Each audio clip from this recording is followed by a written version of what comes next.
Hello, this is Jane Goodall. I really wish I could be with you in person, but I'm sending this message from my home in the UK between trips. I'm with you in spirit. You know, I'm always fascinated to find how so many of the problems we face are interdependent, just like the species that make up an ecosystem. Like the main themes of this conference, the alleviation of poverty includes creating employment opportunities, which in turn will advance economic inclusion. There can be no culture of peace unless we learn to live in harmony with nature, and that includes working to slow down climate change that's responsible for changing weather patterns around the world, so that we have more frequent bad storms, worse flooding, longer droughts, and more terrifying wildfires and heat waves. We're in an environmental crisis because for years we've been harming the natural world. We must move away from the idea there can be unlimited economic development on a planet with finite natural resources and growing populations of humans and livestock. We must rethink the idea that the annual growth of GDP is more important than saving the environment for future generations. We must redress the unsustainable lifestyles of hundreds of thousands of us because they place unrealistic demands on shrinking natural resources. And we must alleviate poverty. In the world of competitive business, companies have been guilty of using natural resources unsustainably and paying unfair wages in order to cut production costs and make as much profit as possible. Industrial agriculture, with its reliance on chemical pesticides and herbicides, is causing massive loss of biodiversity and killing the very soil on which our future depends. The factory farms that raise billions of sentient animals in unspeakably cruel conditions to make cheap meat, milk, and eggs have a devastating effect on the environment as land is cleared to grow grain to feed these animals. A great deal of water is needed to turn vegetable to animal protein, and a large amount of methane is produced, adding to the greenhouse gases that blanket the globe and trap the heat of the sun, causing climate change. Carbon dioxide, CO2, is released into the atmosphere as we burn fossil fuel, and more is released as we destroy the forests and other ecosystems that store CO2. Then a great deal of industrial, agricultural, and household waste is washed into streams, rivers, and oceans, polluting the water with sometimes devastating adverse effects on marine life, much of which is already affected by commercial fishing. Until we understand that we are part of the natural world and depend on it for air, water, everything, there will always be conflict between people and animals. Conflict over access to water and arable land. Conflict between developers and those who understand the importance of saving biodiversity. The thing is, we depend on healthy ecosystems, and they're comprised of a complex, interrelated mix of animals and plants, each of which has a role to play. And as more and more become extinct in a given area, that ecosystem will collapse, and that, of course, may have disastrous effects on local communities.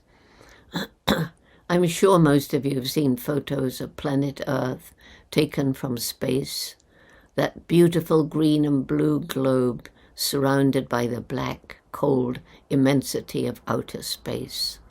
It is our only home. Isn't it strange that we, the most intellectual beings on the planet, are destroying our only home, pushing all species, including our own, towards extinction? There seems to be a disconnect between our clever brain and our heart, love and compassion. We've lost the wisdom of the indigenous people. We make decisions without thought for future generations, but for immediate short-term profit, either from greed, from ignorance, or necessity. And I truly believe that only when head and heart work in harmony can we attain our true human potential.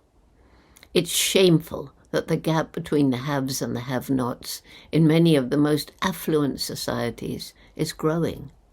Poverty is not only a humanitarian issue, but has a huge impact on the environment, because the millions living in poverty so often destroy their environment simply in order to survive.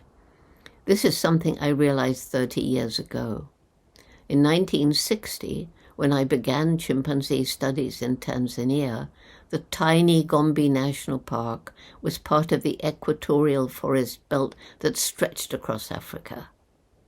When I flew over the whole area in the late 1980s, I was shocked to see the tiny park was a little island of forest surrounded by bare, eroded hills.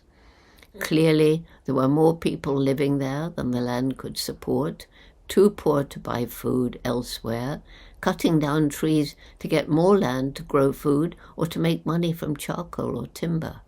And that's when it hit me. If we can't help these people find ways of making a living without destroying their environment, we can't save chimps or their forest habitat or anything else. And so in 1994, the Jane Goodall Institute launched Tukari, JGI's method of community-based conservation. It's a holistic program. It helps local communities to restore fertility to overused farmland, to improve health and educational facilities, and it provides scholarships to give girls a chance of secondary education and encourages girls and boys to aim for university. We also provide family planning information, which is well received as people understand that a good education for their children is a way out of poverty, and they can't afford a large family anymore. In 1996, I met Dr. Yunus.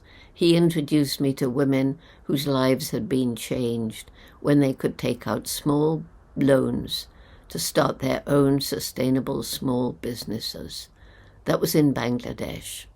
I was more than impressed, and so microfinance opportunities based on the Grameen Bank were introduced to Tukari. And we have now put the tools for effective conservation into the hands of the local communities, and they've learned to use smartphones to monitor the health of their village forest reserves, where most wildlife lives. They understand that saving the forest is not only for wildlife, but for their own future. They've become our partners in conservation. The trees have returned to the bare hills in the greater Gombe ecosystem, and chimpanzee habitat is increasing. And this program is now in 6 other African countries. Alleviating poverty in urban areas is equally important because poor people will buy the cheapest food. They don't have the luxury, as we do, of asking if it harmed the environment in its production or is cheaper because of unfair wages paid to workers. The good news is that more corporations and small businesses are cleaning up their act with regard to how they work with the environment and their suppliers and their workers. And more are putting percentages of their profits into regeneration of the land and the well-being of their workers and local communities. More and more companies, large and small, are becoming or striving to become carbon neutral and to adopt ethical and environmentally sustainable business models. Of course, there are still many who maintain that the main goal of their company is to make profit for their shareholders. But shareholders are individuals, and gradually more and more are demanding that the companies they are financing must adopt ethical practices. And this is in part because a growing number of informed customers are refusing to buy products that are being produced unethically. One of my main reasons for hope is the younger generations. Once young people know the problems and are empowered to take action, their energy and enthusiasm and determination is inspiring. In 1991, I began Roots and Shoots, a movement that involves young people today from kindergarten through university. It's in 66 countries and growing. Each group chooses for themselves 3 projects to improve things for people, for animals, for the environment. They discuss what they can do, roll up their sleeves, and take action. Hope is about action. These young people are changing the world even as we are gathered together today. They're changing the minds of parents and friends. We try to bring these young people together from different countries, usually virtually, and they find out that more important than color of skin, culture, religion, socioeconomic status is the fact that we're all human beings. We all laugh, we all cry, we all bleed the same blood. Many of our original Roots and Shoots members are now in decision-making positions, and they retain the values they acquired when they were part of Roots and Shoots, such as compassion and respect. And they understand that so long as there is a growing divide between haves and have-nots, so long as there is discrimination and racism, there will be discontent and hatred that can lead to violence and even war. The main message of Roots and Shoots is that every individual makes an impact on the planet every day. When millions of people make ethical decisions, the cumulative effect will lead to a better and more sustainable world. Let me end with one story. Recently, I was talking to the CEO of a big international company, and he told me that for several years he'd been working really hard to ensure that his company employed ethical standards in the way it treated its workers in the countries where their products were sourced, the way it treated the people along the supply chain, the way it treated its customers, and the way that it behaved in the different offices around the world. He said, Jane, there were 3 reasons. 1, I saw the writing on the wall, that we were using up natural resources faster than nature could replenish them in some places. 2, consumer pressure. People were wanting to buy more ethically produced products. But he said what really made this so important for me was when my little girl of 8 came home from school and said, Daddy, they're telling me that what you're doing is harming the planet. That's not true, is it, Daddy? Because it's my planet. That reached his heart, and that is how we must create change today, reaching people's hearts. Thank you so much.